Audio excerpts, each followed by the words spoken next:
السلام علیکم ورحمۃ اللہ وبرکاتہ۔ جی dear students, I hope that you will be fine.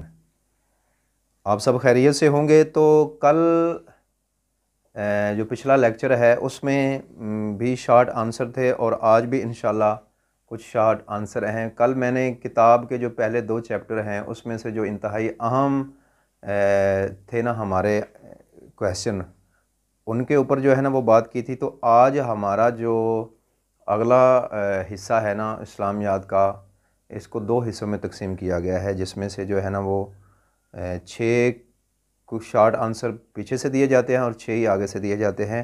تو اگلے حصے میں سے جو اہم یہاں پہ کویشچن ہیں ان کو انشاءاللہ اس لیکچر میں ڈسکس کرتے ہیں۔ تو چلیں شروع کرتے ہیں۔ کویشچن نمبر 1 ہے، صبر کا لغوی اور اصطلاحی مفہوم تحریر کیجیے گا۔ صبر کا معنی ہے برداشت کرنا، اور اصطلاحی مفہوم کیا ہے کہ اللہ کے راستے میں آنے والی جتنی بھی تکلیفیں ہیں، مصیبتیں ہیں، اسلام کے راستے میں آنے والی مصائب کا خندہ پیشانی سے سامنا کرنا، ان کو برداشت کرنا، یہ اس سے مراد صبر ہے۔ ان اللہ مع الصابرین، اللہ فرماتا ہے بے شک میں صبر کرنے والوں کے ساتھ ہوں، یعنی اللہ صبر کرنے والوں کے ساتھ ہوتا ہے۔ آپ صلی اللہ علیہ وسلم یتیموں پر کیسے مہربان تھے؟ تو یتیموں کے بارے میں آقا دو جہاں صلی اللہ علیہ وسلم کی ایک حدیث بہت مشہور ہے۔ آپ صلی اللہ علیہ وسلم نے ارشاد فرمایا، انا وکافل الیتیمی ہاکذا فی الجنہ۔ آپ نے یوں اپنی 2 انگلیوں کا اشارہ کیا کہ جیسے یہ 2 انگلیاں آپس میں اکٹھی ہیں، جنت میں اور یتیم کی کفالت کرنے والے دونوں اس طرح اکٹھے ہوں گے، یعنی ان کو اللہ تبارک و تعالی جنت میں میرے ساتھ جو ہے نا وہ جگہ عطا فرمائے گا، بلند مرتبہ اور مقام عطا فرمائے گا۔ اسوہ رسول صلی اللہ علیہ وسلم سے مساوات کی کوئی مثال پیش کیجیے گا۔ تو بہت ساری مثالیں یہاں پہ آقا دو جہاں صلی اللہ علیہ وسلم کی سیرت سے ملتی ہیں، جیسے غزوہ خندق کے موقع پر آپ صلی اللہ علیہ وسلم صحابہ کے ساتھ مل کر خندق کھود رہے تھے، یہ بھی مساوات کی جو ہے نا ایک بہترین مثال ہے۔ اس کے علاوہ جو ہے آپ صلی اللہ علیہ وسلم نے حضرت زید بن حارثہ کا نکاح اپنی پھپھو زاد حضرت سیدہ زینب جو ہیں ان سے کیا، تو یہ بھی ایک مساوات کی بہترین مثال ہے۔ تو اگلا کویشچن ہے، مقاطعہ بنی ہاشم سے کیا مراد ہے؟ یہ ورڈ تھوڑا سا مشکل ہے۔ مقاطعہ قاطعہ قطع سے ہے، یعنی قطع تعلق کرنا۔ تو اس سے مراد بنو ہاشم سے 3 سال کے لیے عرب کے مشرکین نے اور بہت سارے قبائل نے تعلق منقطع کر لیا تھا، اور شعب ابی طالب میں 3 سال تک یہ پورا خاندان محصور رہا، یہاں تک کہ درختوں کے پتے کھا کے گزارا کرتے تھے۔ وہاں پہ جو ہے نا آپ صلی اللہ علیہ وسلم کے اوپر بڑی مشکل حالات آئے تھے، لیکن آپ صلی اللہ علیہ وسلم نے اس میں بھی صبر کیا۔ اگلا کویشچن بڑا اہم ہے، حدیث تقریری سے کیا مراد ہے؟ حدیث کی 3 قسمیں ہیں، حدیث قولی ہے، حدیث فعلی ہے اور حدیث تقریری ہے۔ تینوں کی یہاں پہ وضاحت کر دیتے ہیں۔ حدیث قولی سے مراد وہ جو آپ صلی اللہ علیہ وسلم نے کوئی بات کہی ہو، آپ کی بات چیت گفتگو کو حدیث قولی کہتے ہیں۔ اور حدیث فعلی سے مراد آپ صلی اللہ علیہ وسلم نے جو کوئی کام کیا ہو، یعنی کوئی پریکٹیکل کر کے دکھایا ہو، جو آپ نے عمل کیا ہے، جیسے نماز پڑھنے کا طریقہ ہے، حج کرنے کا طریقہ ہے، تو یہ حدیث فعلی ہے، حدیث عملی ہے۔ اور تیسری قسم ہے حدیث تقریری، جس کا یہاں پہ پوچھا گیا ہے۔ اکثر بچے جو ہیں وہ پریشان ہو جاتے ہیں۔ تو اس سے مراد یہ ہے کہ آقا دو جہاں صلی اللہ علیہ وسلم کے سامنے اگر کوئی کام ہوا اور آپ صلی اللہ علیہ وسلم نے اس کو پسند کیا، یا پھر آپ نے اسے کرنے سے منع نہیں کیا، تو ایسی حدیث کو حدیث تقریری کہتے ہیں۔ صحابہ کرام نے وہ کام کیا اور آپ نے اس کو پسند کیا، تو وہ بھی حدیث کی ایک قسم ہے، اس کے بھی اوپر عمل کرنے سے ثواب اور اجر نصیب ہوتا ہے۔ صحیفہ صادقہ کے مؤلف کا مصنف کا نام بتائیے گا۔ تو صحیفہ صادقہ جو ہے یہ حضرت عبداللہ بن عمر بن عاص رضی اللہ تعالی عنہ کا لکھا ہوا سب سے پہلے حدیثوں کا ایک مجموعہ تھا، ایک چھوٹا سا رسالہ تھا جس کو صحیفہ کا نام دیا گیا، صحیفہ صادقہ۔ حضرت عبداللہ بن عمر بن حضرت عبداللہ بن عمر بن عاص رضی اللہ تعالی عنہ۔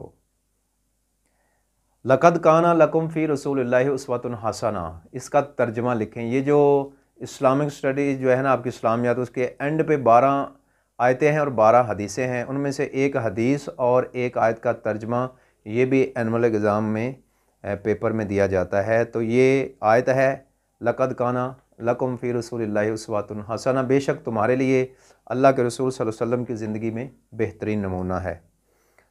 اگلا کویسچن ایک حدیث دی گئی اور اس کا ترجمہ کرنا ہے۔ انما الاعمال بالنیات، یہ پہلی حدیث ہے آپ کی جو ہے نا وہ بک میں سے۔ تو حدیثیں مختصر سی ہیں ساری، کوئی بھی حدیث دی جا سکتی ہے، ساری حدیثوں کا ترجمہ ویسے آپ نے یاد کر لینا ہے۔ تو یہ کویسچن جو ہے نا بڑے اہم ہیں جس کو آپ لوگوں نے یہاں پہ تیار کرنا ہے۔ حضور نبی کریم صلی اللہ علیہ وسلم کافروں کے لیے بھی رحمت ثابت ہوئے، تو اس کی کوئی مثال جو ہے نا وہ بیان کیجیے گا۔ نبی کریم صلی اللہ علیہ وسلم کافروں کے لیے رحمت، نمبر 1 کہ آپ صلی اللہ علیہ وسلم کی برکت سے کافروں کے اوپر عذاب نہیں آ رہا، اور آپ صلی اللہ علیہ وسلم نے کبھی کافروں کے حق میں بد دعا بھی نہیں کی۔ جیسے ایک صحابی تھے، ان کو آقا دو جہاں صلی اللہ علیہ وسلم نے اپنے قبیلے کی طرف جو ہے نا دعوت اسلام کے لیے بھیجا، تو انہوں نے آگے سے بہت ساری بدتمیزی کی، اس کے باوجود اللہ تبارک و تعالیٰ نے کے محبوب نے قبیلہ دوس کے لیے جو ہے نا وہ دعا فرمائی، اور ان کی ہدایت اور بخشش کے لیے جو ہے نا وہ آقا دو جہاں صلی اللہ علیہ وسلم نے دعا کی کہ یا اللہ ان کو ہدایت دے، اسلام کی توفیق دے، جب اسلام میں داخل ہوں گے تو یقیناً ان کی بخشش بھی لازمی ہو جائے گی۔ 2 غلام صحابہ کے نام تحریر کیجیے گا، یہ کویسچن بڑا اہم ہے۔ یعنی حضرت بلال رضی اللہ تعالیٰ عنہ جو کہ غلامی کی زندگی بسر کرتے رہے، اور اس کے علاوہ حضرت سلمان فارسی وہ بھی کسی کے غلام تھے، تو ان کو بھی آقا دو جہاں صلی اللہ علیہ وسلم نے، حضرت ابوبکر صدیق نے بلکہ خرید کر آزاد کیا تھا۔ تو فقہ جعفریہ کی کتابیں کون کون سی ہیں؟ تو یہ اصول اربع جو ہے نا 4 کتابیں یہاں پہ جو ہے نا آپ کی کتاب میں اینڈ پہ ذکر کی گئی ہیں، تو وہاں سے آپ نے ان کتابوں کا نام بھی یاد کر لینا ہے۔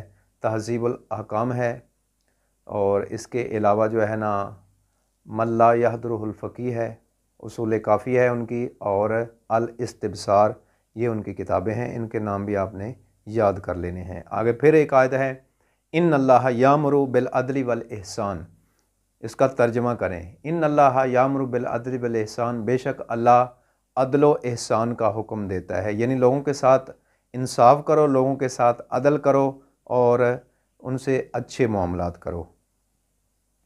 المسلم من سلم المسلمون من لسانہ و یدہ، یہ حدیث ہے، اس کا ترجمہ جو ہے نا آپ نے کرنا ہوگا۔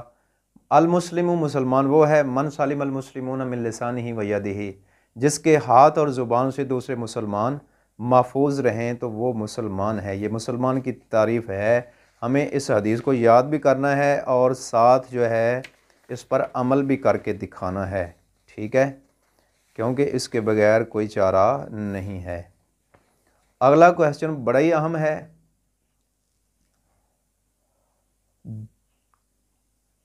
شعب ابی طالب میں نبی کریم صلی اللہ علیہ وسلم کی محصوری کے بارے میں آپ کیا جانتے ہیں؟ تو شعب ابی طالب میں 3 سال تک قبیلہ بنو ہاشم کو محصور کر دیا گیا تھا، اور ان کے ساتھ تمام قسم کے تعلقات جو ہے نا وہ منقطع کر دیے گئے تھے، اور لینا دینا، کھانا پینا، سلام دعا تک جو ہے نا وہ تمام لوگوں نے ختم کر دی تھی، اس قدر وہ اسلام کے خلاف لوگ ہو چکے تھے۔ وحی کی 2 اقسام جو ہیں وہ بیان کیجیے گا۔ تو وحی کی کون کون سی قسمیں ہیں؟ وحی کی 2 اقسام جو ہیں ان میں سے ایک وحی جلی ہے اور وحی خفی ہے۔ وحی جلی سے مراد قرآن پاک ہے، اور وحی خفی سے مراد جو ہے وہ حدیث نبویہ صلی اللہ علیہ وآلہ وسلم ہے۔ اطاعت رسول کے بارے میں کوئی آیت بما ترجمہ لکھیں۔ اللہ تعالیٰ نے قرآن پاک میں ارشاد فرمایا من یطیع الرسول فقد اطاع اللہ، جس نے رسول صلی اللہ علیہ وسلم کی اطاعت کی پس تحقیق اس نے اللہ عز و جل کی اطاعت کی۔ تو حدیث کی اقسام تحریر کریں۔ بنیادی طور پر حدیث کی 3 قسمیں ہیں، حدیث قولی، حدیث فعلی اور حدیث تقریری، یہ میں نے آپ کو پہلے بھی بتا دیا ہے۔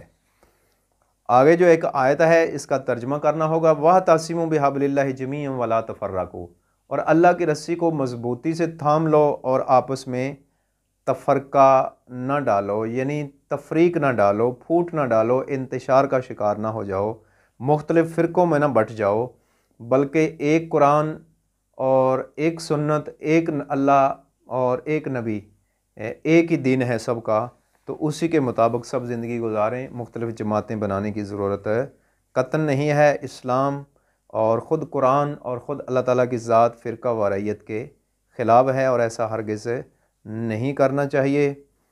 تو اس لحاظ سے یہ کچھ اہم کویسچن تھے جو آپ تک پہنچائے ہیں۔ امید ہے کہ آپ ان کو اچھے طریقے سے یاد کر لیں گے، اور اگر آپ اس چینل پر نئے ہیں تو ہمارے چینل کو ضرور سبسکرائب کیجئے گا اور بیل والا آئیکن بھی پریس کیجئے گا تاکہ آپ کو آنے والی ہر ویڈیو کا نوٹیفیکیشن بھی مل سکے، اور دوستوں کے ساتھ بھی ضرور شیئر کیجئے گا۔ یہ صدقہ جاریہ ہے، جب تک جو ہے وہ لوگ سنتے رہیں گے تو انشاءاللہ آپ لوگوں کو بھی فائدہ ملتا رہے گا۔ اللہ تعالیٰ آپ کی حفاظت فرمائے اور آپ کو اللہ تعالیٰ ہمیشہ سلامت رکھے، دین و دنیا کی کامیابی عطا فرمائے، آمین۔ والصلاة والسلام علی سید الانبیاء والمرسلین بجاہ نبیک الکریم علیہ الصلاۃ والتسلیم۔ السلام علیکم ورحمۃ اللہ وبرکاتہ۔